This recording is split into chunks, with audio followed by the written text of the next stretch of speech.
एक समय की बात है, गोलू नाम का एक किसान एक गांव में रहता था। वह बहुत दयालु और सरल व्यक्ति थे। पास ही में राज गायक राम सिंह नाम का एक और लड़का रहता था। वह गोलू की ही उम्र का था, लेकिन वह उससे दोस्ती नहीं करना चाहता था, क्योंकि उसे लगता था कि गायक के रूप में वह खास है और महत्वपूर्ण लोगों के लिए प्रस्तुति देता है। राज गायक हर सुबह अपनी गायकी का अभ्यास करता था। जब भी सुरीले गानों के बोल उनके कानों में पड़ता था, तो उनका मन करता था कि वह उन्हें स्वयं गाए, लेकिन उन्हें गाना नहीं आता था। एक दिन उसने सोचा, आप राम सिंह से गाना क्यों नहीं सीखते? जब वह उदास हो तो खुद को खुश करने के लिए गाए। ऐसा सोचकर वह राम सिंह के पास गया। भाई, तुम बहुत अच्छा गाते हो, वह भी गाना सीखना चाहता है, क्या तुम मुझे गाना सिखाओगे? राम सिंह ने उसका मजाक उड़ाया और कहा, ठीक है, तो तुम एक साधारण किसान बनकर गाना सीखना चाहते हो? गोलू के मजाक को समझ नहीं सका, बोला, हाँ भाई, मैं गाना सीखना चाहता हूँ, कृपया मुझे सिखाओ।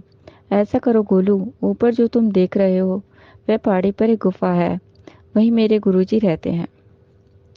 राम सिंह ने गोलू से कहा कि उसने 7 साल तक किसी के साथ रहकर कुछ सीखा है। गोलू ने राम सिंह पर विश्वास किया और गुफा ढूंढने के लिए पहाड़ी पर चढ़ा गया। पहाड़ी पर चढ़ना कठिन था, लेकिन गोलू झाड़ियों के बीच से रास्ता बनाया और ऊपर चढ़ गया। आखिरकार उसे गुफा मिल गई और वह अंदर चला गया। वहाँ कोई रोशनी नहीं थी और सब कुछ बहुत अंधेरा था। गोलू गुरुजी गुरुजी को पुकारने लगा, लेकिन किसी ने उत्तर नहीं दिया। गोलू को डर लग रहा था। उसने फिर से पुकारकर पूछा कि क्या कोई है जो उसे गाना सिखा सके। और फिर अचानक एक रोशनी प्रकट हुई और गुफा में भर गई। गोलू को सचमुच बहुत आश्चर्य हुआ जब उसने एक विशेष महिला को अपने सामने देखा।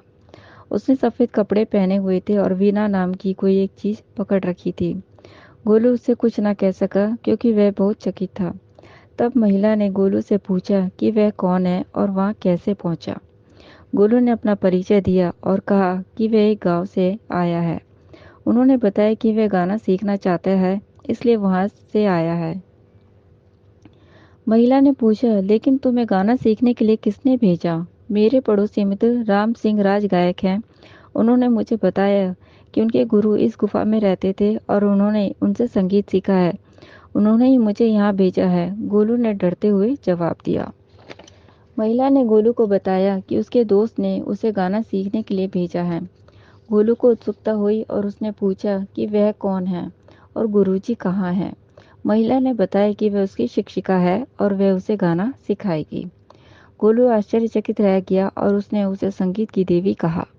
उसने उसका आदर किया और उसे प्रणाम किया। देवी ने उसे एक विशेष उपहार दिया। फिर वह गोलू के साथ एक बड़े कमरे में चली गई। वहाँ बहुत सारे लोग बैठे थे। कुछ लोग वीणा और एक तारा जैसे संगीत वाद्य यंत्र बजा रहे थे। अन्य लोग गायन का अभ्यास कर रहे थे। देवी ने गोलू से कहा कि वह वहीं बैठे और सभी को गाते बजाते हुए देखे। इसके बाद वह दूसरे कमरे में चली गई। उस दिन के बाद से गोलू रोज कमरे पर जाने लगा। गोलू को संगीत के लिए एक विशेष कमरे में ले गए आई। उन्होंने पूरा एक महीना ऐसे ही बिताया। जब गोलू फिर से गुफा में गया तो देवी ने धीरे से उसके सिर को छुआ और उससे कुछ कहा। गोलू, तुम्हारी शिक्षा पूरी हो गई। अब आप बहुत अच्छे गायक बन गए हो। अब तुम्हें यहाँ आने की कोई जरूरत नहीं है। गोलू ने अपने दोस्त देवी से पूछा कि वह जल्दी से गाना कैसे सीख सकता है, जबकि उसके दोस्त को इसे सीखने में 7 साल लग गए।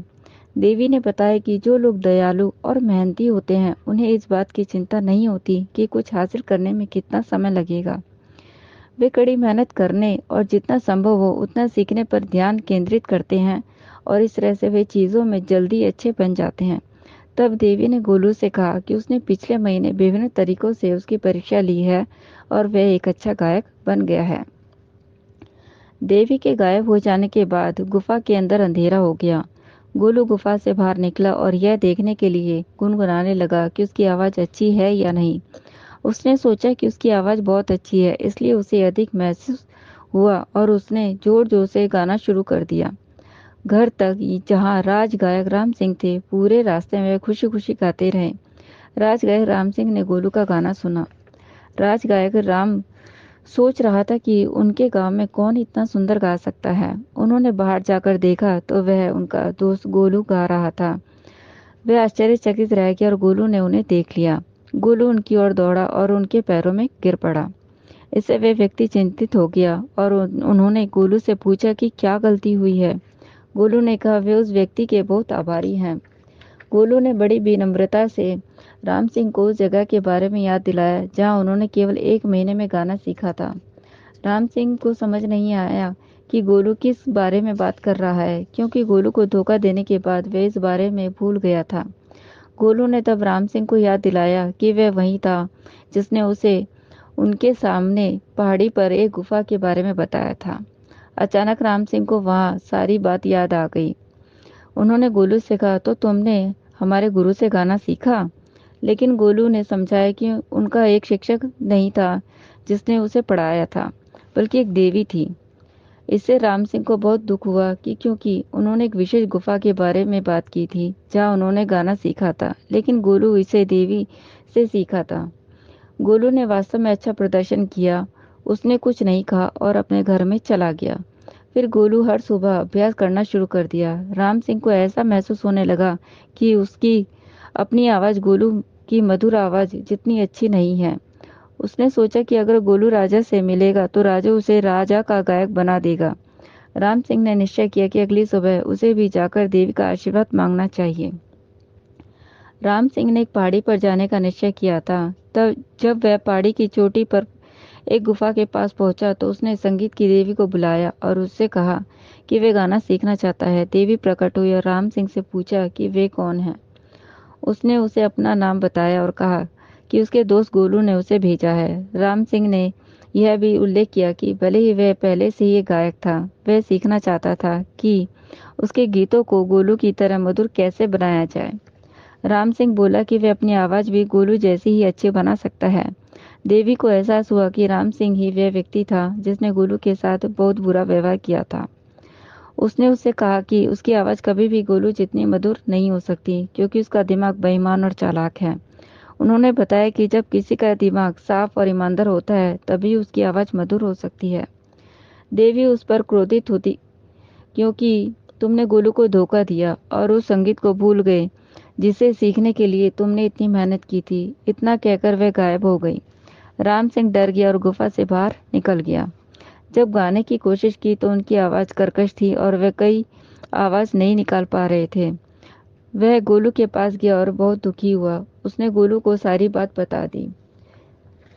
बोला, गोलू, मैंने जो किया उसका मुझे बहुत बुरा लग रहा है। मुझे आशा है कि तुम मुझे माफ़ करोगे। अरे नहीं, हमें अपने दोस्ती से माफ़ी की ज़रूरत नहीं है। चलो चले और देवी से माफ़ी मांगे। वह बहुत अच्छी है और हमें ज़रूर माफ़ कर देगी। चलो वहाँ चलते हैं, गोलू ने कहा। वे दोनों वापस गुफा में चले गए। तभी देवी प्रकट हुई। उसने पूछा, गोलू, तुम यहाँ कैसे आए? गोलू ने उत्तर दिया, देवी से प्रार्थना करने के बाद मैंने उनसे मेरे दोस्त को माफ़ करने और उनसे उसकी आवाज़ वापस देने के लिए कहा। देवी ने कहा, लेकिन तुम्हारे दोस्त ने तुम्हें धोखा दिया। गोलू ने कहा, जब उसे अपने किए पर पछतावा हो रहा है। गोलू के दोस्त की आवाज़ वापस देने के लिए तैयार हो गई। देवी ने ऐसा कहा था। देवी ने राम सिंह के सिर पर हाथ रखा और कहा, राम सिंह, जब आप जो जानते हो उसे दूसरों के साथ साझा करते हैं तो बढ़ती है, लेकिन अगर आप किसी चीज़ को अपने तक ही सीमित रखते हैं या धोखा देते हैं तो आपका ज्ञान कम हो जाता है। इसे हमेशा याद रखें।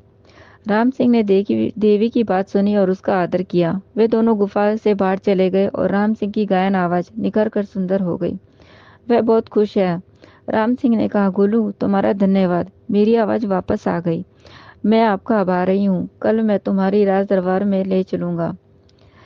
अब आप एक राज गायक बन सकते हैं और सम्मान प्राप्त कर सकते हैं। मैं कहीं और जाऊँगा। गोलू ने कहा, मित्र, मैं राजसी गायक बनने के लिए गायन नहीं सीखा है।